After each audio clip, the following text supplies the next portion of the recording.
ባል ያወጣላት።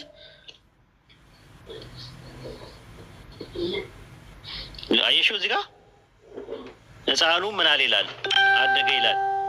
ጥበብ ሞልቶ በመንፈስ ጠነከረ፣ የአምላክ ጸጋ በእርሱ ላይ ነበርና ይላል። እንግዲህ የሚመለከው አምላክ ከሆነ የአምላክ ጸጋ በእርሱ ላይ ነበረ እንዴት ይባላል? ሕፃኑም አደገ ይላል። አምላክ ያድጋል እንዴ? ሕፃኑም አደገ ይላል። ሕፃኑም አደገ። አምላክ ያድጋል ወይ ነው ጥያቄው። አምላክ ያድጋል ወይስ አያድግም? ጥያቄው እሱ ነው ራሱ። ከዛ ሉቃስ 2:12 ላይ ተመልከችው። ሉቃስ 2:12 ላይ ይህ ምልክት ይሆንላችኋል፣ ሕፃን ተጠቅልሎ በግርግም ተኝቶ ታገኙታላችኋል። አምላክ ነው የሚተኛው? በጨርቅ ጠቅልሎ ያስተኙት ማንን ነው? ታዲያ ትንቢት ነው። አሁን የጠፍቶ ሆነ እንዴ? ኖ ሕፃኑ ነው እኮ የሚለው። በጨርቅ የጠቀለሉት ምንድን ነው? የተቀለሉት ሕፃን ምን አምላክ ነው የጠቀለሉት? በጨርቅ ተጠቅልሎ የምታየው ነገር ተኝቶ የምታገኘው አምላክ ይተኛል? እስራኤልን የሚጠብቅ አይተኛም አያንቀላፋ ነው የሚለው እኮ። የተኛው ማን ነው? እዚህ ጋር ተጠቅልሎ የተኛው ማን ነው? በጨርቅ ተጠቅልሎ የተኛው ማን ነው? እዚህ ጋር የተኛውማ ኢየሱስ ነው።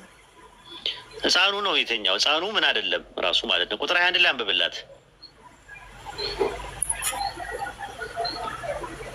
እዛው ላይ ሉቃስ 2:21 ላይ ሊገርዙትም 8 ቀን በሞላ ጊዜ ይላል በማዕፀን ሳይረገዝ በመልአኩ እንደተጠራ ስሙ ኢየሱስ ተብሎ ተጠራ አለ። ሊገርዙት የነበረው ማንን ነው? ሕፃኑን ነው አምላክን ነው ሊገርዙት የነበረው? ወንድ ልጅ ነው የሚገረዘው። ወንድ ልጅ ነው የሚገረዘው። ስለዚህ እንደዛ ነው ራሱ ማለት ነው። ቁጥር 27 ላይ ቁጥር 27 ላይ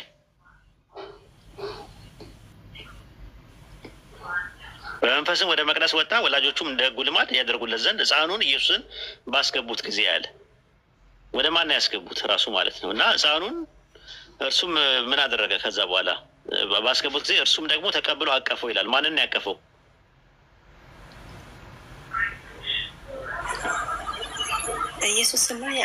ሕፃኑን። ስለ ሕፃን ነው የምናወራው። ሕፃኑን ሰብአ ሰገል የሰገዱለት ሕፃኑን አቀፈው። ከዛ በኋላ እግዚአብሔርን እየባረከ እንደዚህ አለ። ምን አለ? በሰዎች ያዘጋጀው ማዳንን አይተዋልና አለ። አዘጋጁ ሕፃኑን ያዘጋጀው ማን ነው? ድንግል ማርያም ማኅፀን ውስጥ ሕፃኑን ያዘጋጀው ማን ነው? እግዚአብሔርን እየባረከ እንዲህ አለ። ጌታ ሆይ አሁንም ቃልህን ባሪያም በሰላም ታሰናብተዋል። ዓይኖች በሰው ሁሉ ፊት ያዘጋጀው ማዳንን አይተዋልና አለ። ያዘጋጀኸውን አለ። አዘጋጁ ማን ነው? ሕፃኑን ያዘጋጀው ድንግል ማርያም ማኅፀን ውስጥ የፈጠረው ማን ነው? ያዘጋጀው ድንግል ማርያም ማኅፀን ውስጥ። ታዲያ የተፈጠረ ነገር ከሆነ ሕፃን ከሆነ የሚያድግ ነገር ከሆነ የሚጠቀለልና የሚተኛ ነገር ከሆነ ሰብአ ሰገል የሰገዱለት ሕፃን ሰው ነው፣ ፍጡር ነው። ፍጡር ደግሞ የአምልኮ ስግደት አይገባውም። ስለዚህ ስግደቱ ሁሉ ለሱ የተደረገ የአክብሮት ነው ንጉስ ሊሆን ነው የሚችለው። ምክንያቱም ለመሰለሽ ሕፃኑ አደገ ይላል። ሕፃኑ ደግሞ ያዘጋጀው እግዚአብሔር ነው ይላል። ያዘጋጀው ሕፃኑ የአምላክ ጸጋ በላዩ ላይ ነበረበት ይላል። ሕፃኑ በጨርቅ ተጠቅልሎ ሲተኛ ታያዋለሽ። አምላክ አይተኛም። ራሱ ሕፃን እያለ የነገር ሕፃኑን ሊገርዙት 8ኛው ቀኑን ላሞልቶታል። ሊገርዙት ማለት አምላክ ነው የሚገረዘው። የሰማይና ምድር በመካከላቸው ያለውን የፈጠረ የዓለማቱ ጌታ ያ መለኮት ረቂቅና ምጡቅ የሆነው ከፍጥረት በላይ የሆነው ከፍጥረት ውጭ የሆነው ፍጥረታትን ያካበበ በባህሪው ሁሉን የሚያይ ሁሉን የሚሰማው ሰዎች አግኝተውት ገረዙት። ሪሊ አደገ፣ ሪሊ ተጠቀለለ በጨርቅ፣ ሪሊ ተኛ።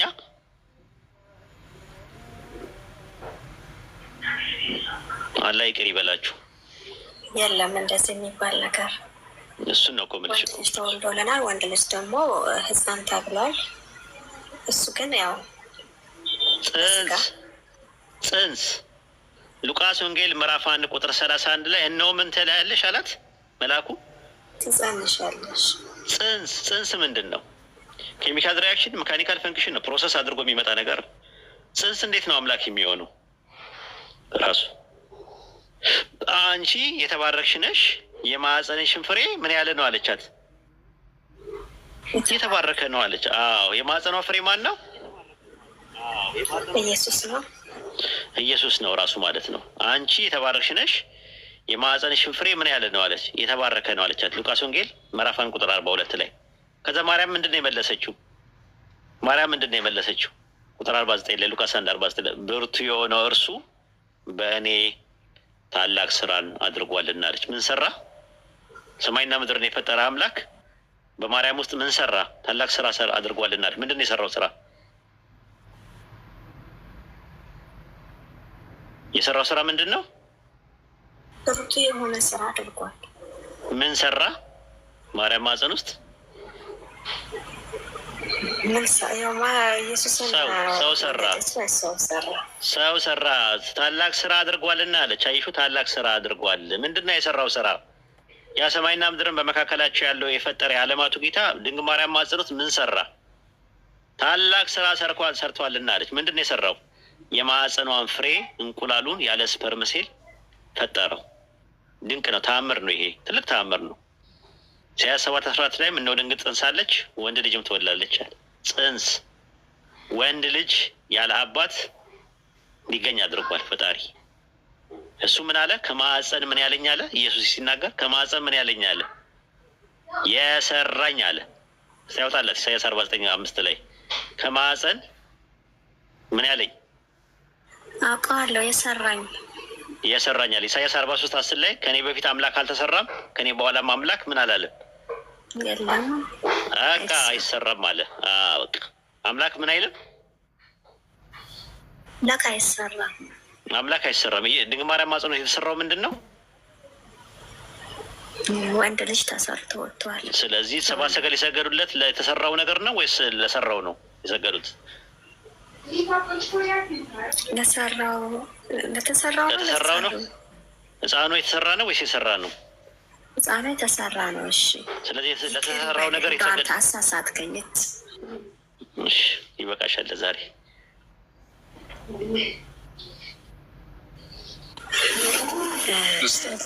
ማሂን ሰብአ ሰገሎችን ታውቂያቸዋለሽ? አዎ፣ ማቴዎስ ወንጌል ላይ የሚገርም ማን ናቸው? ምንድን ናቸው? እረኞች አይደሉ? ሰብአ ሰገሎች ኮከብ ተመርተው የመጡት እኮ ምንድን ናቸው? ምን አምላኪ ናቸው? ምን አምላኪ እንደሆነ አላውቅም፣ ግን ኮከብ ተመርተው መጥተው ጠንቋዮች ናቸው። ምን አይተው ነው የመጡት? እሺ፣ ምን ብለው ነው የመጡት? ንጉስም ብለው ነው አይመጡት? ንጉስ የእስራኤል ንጉስ ለምሳሌ የግብፅ ምድር ላይ የነበረው ንጉስ ዮሴፍ አባቱ ያዕቆብ እና ወንድሞቹ ሰግደውለታል ብሉይ ኪዳን ላይ እኮ ነው። የጠረጠረ የለኝም፣ ብዙ ነገር ተሰግዶ እኮ እና እነሱም እኮ ንጉስ መጥቷል ነው ብለው እንትናን የሚጥለው በሰዓቱ የነበረውን ንጉስ አዲስ ንጉስ ተወልዷል ብለው ነው የመጡት አይደል እንጂ አምላክ ተወልዷል ብለው አይደለም የመጡት። ኦኬ፣ አምላክ ተወልዷል ብለው አልመጡም። ንጉስ ተወልዷል ብለው በሄሮስ ግን ጠንቋዮች ናቸው። ጠንቋዮች ግን መስገዳቸው ራሱ እኮ ስም ይዞ ጠንቋዮች ራሳቸው መስገዳቸው ልክ ነው። ሰብአ ሰገል ማለት ምን ማለት ነው? ትርጉሙ ታውቂዋለሽ? የግዕዝ ቃል ነው። ሰብአ ሰገል ማለት ምን ማለት ትርጉሙ? ወይኔ ግዕዝ አላውቅም። ታውቃለህ? አዎ፣ ሰባ ማለት ሰው ማለት ነው። ሰገል ማለት ጠንቋይ ነው። የጠንቋይ ሰዎች ማለት ነው ትርጉሙ። በግሪኩ ላይ መጉስ ይባላል። መጉስ ማለት አስማተኛ፣ ኮከብ ተቆጣሪ፣ ጠንቋይ ማለት ነው። ጠይቂ ከፈለሽ ማለት ነው። ጠንቋይ ማለት ነው ትርጉሙ ራሱ። ሰብአ ሰገል ማለት ጠንቋይ ማለት ነው። አለቃ ኪዳነ ወልድ ክፍሌ መዝገበ ቃላት ላይ ሰገል ማለት ጠንቋይ ማለት ነው ብሎ ነው ያስቀመጠው ራሱ ገጽ 848 ላይ ማለት ነው። ጥንቆላ፣ አስማትና ኮከብ ቆጣሪ መላእክት ከሰማይ ይዘውት የመጡት እንደሆነ መጽሐፈ ሄኖክ ላይ ይናገራል። ምዕራፍ 2 ቁጥር 11 ላይ ሰብ ማለት ያው ሰው ማለት ነው በጥቅሉ። ሰብአ ሰገል ማለት የጥንቆላ ሰው ማለት ነው ራሱ። ስንክሳር ዘወርኃ ታኅሣሥ 29 ቁጥር 4 ላይ ስትመለከቱ ኢየሱስ በተወለደ ጊዜ የፍልስፍና ሰዎች ከምስራቅ መጥተው ወደ ኢየሩሳሌም ደረሱ። ኮከቡን በምስራቅ አይተው ሰገዱለት አለ። እነዚህ ፈላስፎች ከበለዓም ወገን ናቸዋል፣ በከዋክብት የሚፈላሰፉ ናቸዋል ራሱ ማለት ነው። የማቴዎስ ወንጌል ምዕራፍ 2 ቁጥር 2 ላይ አንድምታ ላይ ብትመለከችው ስለምን በኮከብ መራቸው ቢሉ በለመዱት ለመሳብ ኮከብ ያመልኩ ነበርና ይላል። ኮከብ አምላኪዎች ነበሩ ሲጀመር። ስለዚህ የመጡት ሰዎች ወደ ሰብአ ሰገል የሚባሉ የመጡ ሰዎች በአጠቃላይ ጠንቋዮች ናቸው ነው። አላህ ሱብሓነሁ ወተዓላ ባህሪ ነው ቁርአን በጥቅሉ። ሰላም አለይኩም ወራህመቱላሂ ወበረካቱ። አዲስ አለም ወአለይኩም ሰላም ወራህመቱላሂ ወበረካቱ። ሰላም ብያለሁ። ገስት ላይ ያለው እንግዳችን ሰላም ብያለሁ። ታች ያላችሁ ታዳሚዎች ሁላችሁንም ሰላም ብያለሁ። ሰላም ኡስታዚ። ሰላም፣ እንኳን ደህና መጣህ መምህር። አላህ ይሐፍዝክ። እንኳን ደህና ቆያችሁ። ጥያቄው ተመለሰልህ ወገናችን፣ ወንድማችን። ጥያቄውን ስፔሲፋይ አድርገህ እስቲ ጠይቀኝ እኔን። ኦኬ፣ ምን መሰለህ አሁን ለምሳሌ ቁርአን ፍጡር ፈጣሪም አይደለም የሚለው ሀሳብ ከምን አንጻር ነው? ለምሳሌ የአላህ ንግግር ስለሆነ ነው ከተባለ የአላህ ንግግር ማለት ነው ድምጸት ነው ወይስ ምንድን ነው? ወይስ ቃላት ነው? የሚለውን ጥያቄ ነው የጠየቁት። አንተን ንግግር ስትል ለምሳሌ የፈጣሪ ንግግር ስትል ምንድን ነው የምትረዳው? ምን መሆን አለበት? ለምሳሌ የፈጣሪ ንግግር የሚለውን ሳስብ በቋንቋ የተገለጸ ሀሳብ ብዬ ነው የማስበው ማለት ነው። በቋንቋ የተገለጸ ሀሳብ ከሆነ ደግሞ ፍጡር ነው የሚለውን ነው እንዳስብ የሚያደርገኝ ማለት ነው። ምክንያቱም በዛ ቋንቋ በዛ በተገለጸው ነገር ውስጥ ቋንቋና ሀሳብ ስለሆነ የተንጸባረቀው። ገባኛ። እንትኑ የፈጣሪ ንግግር ያው እውቀቱ ነው አይደለ? ለእኛ የሚያሳውቀን ነገር ነው አይደል? በሬቪሌሽን በግልጠተ መለኮት የሚያሳውቀን ነገር ነው ቃሉ የምንለው። እሱ ተናገረ፣ ያ ነገርን አወቅከው አንተ። ያ እውቀቱ የአምላክ እውቀት ነው አይደለ? ኦኬ አይደለ? እውቀት ነው አይደለ ሀቢቢ? እውቀቱን ነው እውቀት ነው ማለት የሚያሳውቀን ነገር። አሁን ለምሳሌ ንግግር አንተ ራስህ ከራስህ አንጻር ክርስቲያኒቲ ቴዎሎጂ ጋር ስትሄድም ጁዳይዝም ጋር ስትሄድም ኢስላም ጋር ስትሄድም የፈጣሪ ንግግር የሚባለው ዝም ብሎ ንግግር ብቻ አይደለም። የሆነ ድምፅ ነገር የሆነ ነገር ልሰማ ሙላ ትችላለህ እኮ በድምፅ ደረጃ። ግን የፈጣሪ ንግግር ሲባል የሆነ እውቀት ነገር አለ፣ ኖሌጅ የሚባል ነገር አለ። ኖሌጁ ነው ሪቪል የሚሆነው አይደል እንዴ? እውቀት ነው አይደል? ያ ነገር የሆነ የሚያሳውቀ ነገር አለ። ይሄን ነገር አታደርግ፣ ይሄን ነገር አድርግ፣ ይሄን ነገር ሐላል ነው፣ ይሄ ነገር ሐራም ነው፣ ይህን መከተል አለብህ፣ ይህን መከተል የለብህም፣ ይሄ ነገር የተከለከለ ነው የሚል ነገር ነው። ዝርዝር ነው ያለው። ያ ነገር እውቀት ነው አይደለ? ከአምላክ የመጣ እውቀት ነው፣ የአምላክ እውቀት ነው አይደለ? ኦኬ አይደለም ነው። እሱን እንትረዳው በቀላሉ አሁን ለምሳሌ ፈጣሪ ፍጥረቱ ተገዩር ነገር አለው፣ መለዋወጥ አለው። መለዋወጥ የሚባል ነገር እውቀት መለዋወጥ አለው ማለት ለምሳሌ አሁን እኔ አሁን አንተን ዛሬ ነው ያየው፣ ዛሬ ነው ያወቅኩ። ስለዚህ መነሻው አለኝ፣ ጅማሬ አለኝ። አንተን ለማወቅ አንተ ታስፈልገኛለህ። ያለ አንተ ማወቅ አልችልም። ኮዝ ኤንድ ኢፌክት በሚለው ነገር ከሄድን አንተ የግድ ታስፈልገኛለህ። አንተ ሳትኖር አንተን ማወቅ አልችልም። ፈጣሪ ፍጥረትን ከመፍጠሩ በፊት ፍጥረትን ያውቃል ወይስ አያውቅም? ያውቃል። ያውቃል። ከፍጥረት በፊት እውቀቱ ነበረ ወይስ አልነበረም? ነበረው። ኦኬ ጥሩ። ከፍጥረት በፊት የነበረው እውቀቱ ፈጣሪ ነው ወይስ የፈጣሪ ነው? የፈጣሪ ነው። ፈጣሪ ነው። የፈጣሪ ነው። ፈጣሪ ነው ወይ ነው ያልኩ? እውቀቱ የሚያውቀው እውቀት የፈጣሪ ነው እንጂ ፈጣሪ አይደለም ማለት እንዴት ልትለያቸው ትችላለህ? ማለት የፈጣሪ ሆኖ እሱ ነው ማለት አየህ፣ ተመልከት። ትራይኮቶሚ ነገሮች አሉ ማለት ነው። ተመልከት፣ ኦንቶሎጂ ላይ መጣ ማለት ነው። አየህ፣ ከፍጥረት በፊት ፈጣሪ እውቀቱ ነበረ። ያ እውቀቱ የፈጣሪ ነው እንጂ ፈጣሪ አይደለም ማለት ግን ፍጡር ነው ወይ ብለው ፍጡር አይደለም። ለምን? ከፍጥረት በፊት ብያለዋ። ተመልከት፣ የተፈጠረ ነገር አይደለም። የፈጣሪ እውቀት የተፈጠረ በዚህ ሰዓት የሚባል ነገር አይደለም። ምንድን ነው ሲባል ኦንቶሎጂ ስታጠና ሶስተኛ አማራጭ አለ። አንተ ክርስቲያን ወይ ኦርቶዶክስ ወይ ካቶሊክ ወይ ፕሮቴስታንት ለምትሆነው ወይ ሊሰስ ለምትሆነው በኦንቶሎጂ ትምህርት በእናንተ ኦንቶሎጂ ትምህርት ውስጥ ትራይኮቶሚ የሚባል ነገር አለ። ሶስተኛ አማራጭ አለ። ምን የሚባል ነገር አለ? አትሪቢዩት የሚባል ነገር አለ። ባህሪ የሚባል ነገር አለ። በእኛ በአረብኛ ሲፋ እንለዋለን። ስለዚህ የአምላክ እውቀት ወይም ደግሞ ኖሌጅ ኢልም የሚባለው የአምላክ እውቀት ራሱ ከፍጥረት በፊት ነበረ። ሲኖር አትነጥለውም። ግን አላህ እውቀት ነው ወይ ኢልም ነው ወይ አላህ ተብለህ ብትጠይቅ እኛ ሙስሊሞች አይደለም። አላህ እውቀት አይደለም። አላህ አዋቂ ነው፣ አሊም ነው። እሱ አዋቂ እንጂ እውቀት አይደለም። እውቀት ግን ከአዋቂው አትነጥለውም ራሱ። ስለዚህ አምላካችን አላህ ተናጋሪ ነው፣ ሙተከለም ነው፣ ስፒከር ነው። ስፒች የሚባል ባህሪ አለው። ንግግር የእሱ ባህሪ ነው እንጂ እሱ ተናጋሪ ነው እንጂ ንግግር አይደለም። ንግግሩ ምንድን ነው ጠይቀው። መክሉቅ ነው ወይስ ኻሊቅ ነው ሲባል ኖ፣ ሁለቱንም አይደለም። ሶስተኛ ኦፕሽን አለ፣ ትራይኮቶሚ። ምን የሚባል ሲፋ የሚባል ነገር አለ፣ አትሪቢዩት። በእናንተ ትምህርት ኡሲያ አለ። ከዛ በኋላ ደግሞ ኢነርጊያ የሚባል ነገር አለ። ከዛ በኋላ ደግሞ ኮስሞ አለ። የትኛውን ነው? አንድ ነገር ዘወርድ ኦፍ ጋድ ሎጎስ ምንድን ነው? ሎጎስ ስለ ፕሮፎሪጎስ ሎጎስን አይደለም እልህ። ስፐርማቲጎስ ሎጎስ የሚባለው ነገር ምንድን ነው? ፍጡር ነው በእናንተ እንዴ? ኮስሞ ውስጥ ነው የሚመደበው ወይስ ኢነርጊያ ነው? ኦሲያ ነው? የትኛውን ነው?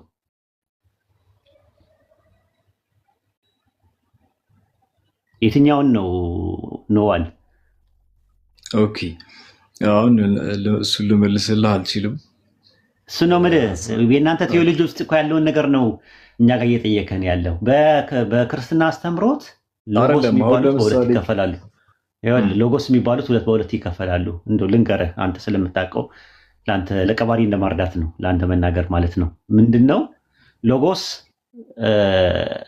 ኡሴ አይደለም፣ ኤሰንስ አይደለም። ገብቶሃል? አሁን ተመሳሳይ ቢጠየቅ ማለት ነው ፈጣሪ ነው ፍጡር ነው አይደለም። አትሪቢዩት ነው፣ ባህሪ ነው፣ ኢነርጊያ ነው ራሱ ሎጎስ። ፕሮፎሪጎስ ሎጎስም ስፐርማቲኮስ ሎጎስ የሚባሉትም ነገሮች ማለት ነው። እና ከዛ አንጻር ያልገባ ነገር ካለ ጠይቅና ሀሳብ ስጥ ራሱ። ኦኬ እሺ። አሁን ለምሳሌ ከዚህ አሁን ከመጣሁበት ሀሳብ ወጣ ብዬ ፍጡሩን ፈጣሪም አይደለም ብዬ ሳስብ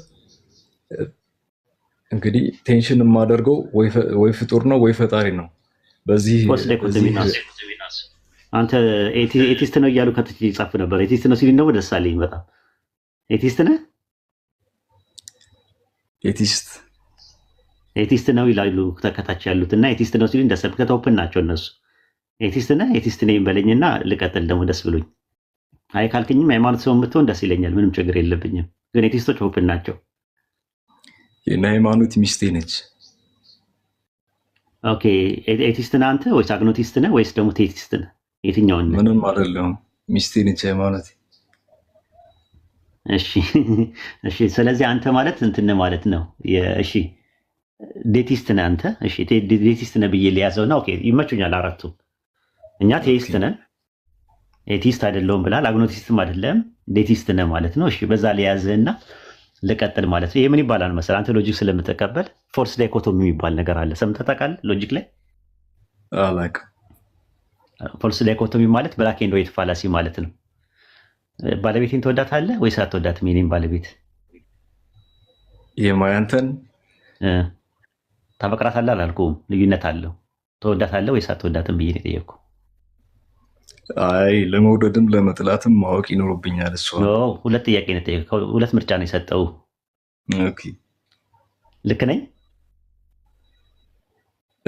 ሶስተኛ አማራጭ አለ። ከመውደድም ከመጥላትም ያለፈ ሶስተኛ አማራጭ አለ።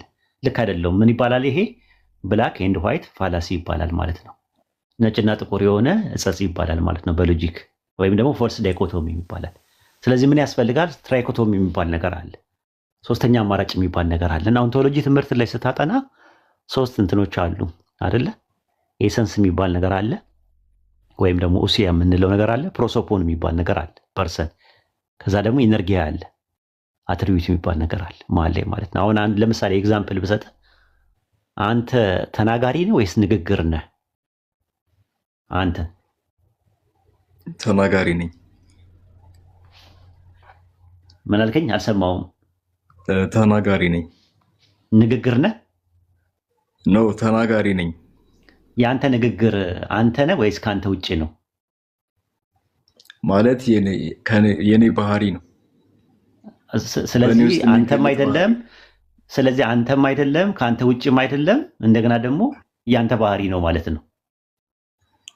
ኦኬ እሺ። አሁን ይሄን ይዤ ቅድም ልጠይቅህ ያሰብኩት ጥያቄ ልጠይቅህ። ችግር የለውም። አሁን ገብተዋል አይደል ሀሳቡን? እሺ ፍጡር አለ፣ ፈጣሪ አለ። ሁለት ወገን ነው ያለው። አዎ ግን እንትን አለ ፈጣሪ ጋር ስትሄድ ደግሞ ፍጡርም ፈጣሪም ያልሆነም አለ። አትሪቢዩት የሚባል ሁለተኛ ወገን ማለት ነው። ከፍጡርም ከፈጣሪ የሚሆነ ሶስተኛ ወገን ማለት ነው። አትነጥለውም። አትሪቢዩት አይነጠልም። እሱ አሁን ኤግዛምፕል እኮ ያመጣው ለአንተ ለዛ ነው። የአንተ እውቀት ከአንተ ውጭ አይደለም፣ አንተም አይደለህም፣ ግን ያንተ ነው፣ ያንተ አትሪቢዩት ነው። ልክ እንደዛ ሁሉ ፈጣሪና ፍጡር አሉ፣ ኻሊቅና መክሉቅ አሉ። ፈጣሪና ፍጡር አሉ፣ ራሱ ክሬሽን እና ክሬተር አለ። የክሬተር አትሪቢዩት ከክሬተር የምትለየው አይደለም። አትሪቢዩቱ ማለት አትሪቢዩት ደግሞ ከሌለው አስቸጋሪ ነው። ማየት፣ መስማት፣ መናገር፣ ማወቅ ምናምን የሚባሉ የእሱ ባህሪያቶች ናቸው። እነዛን ነገር እየሸነሸንክ የሆነ ነገር ወይ ፍጡር ናቸውም ልትል አትችልም። ፐርሰንም እንደ ትሪኒቲ ፐርሰን የምታደርጋቸው አይደሉም። ግን ይህ ምንድነው? ኦንቶሎጂክ ትምህርት ነው፣ ራሱ የኦንቶሎጂ ትምህርት ነው። ስለዚህ ኦንቶሎጂን ወይም ስነ ኑባሬን ጥናት ታሳቢና ዋቢ ያደረገ ጥያቄ ነው ያንተ ጥያቄና አሪፍ ጥያቄ ነው፣ ወንደርፉል ጥያቄ ነው። እና አሁን ወደ ጥያቄ መግባት ትችላለህ ማለት ነው። እንትኑን ማስፋት ከፈለግ ማስፋት ትችላለህ ማለት ነው።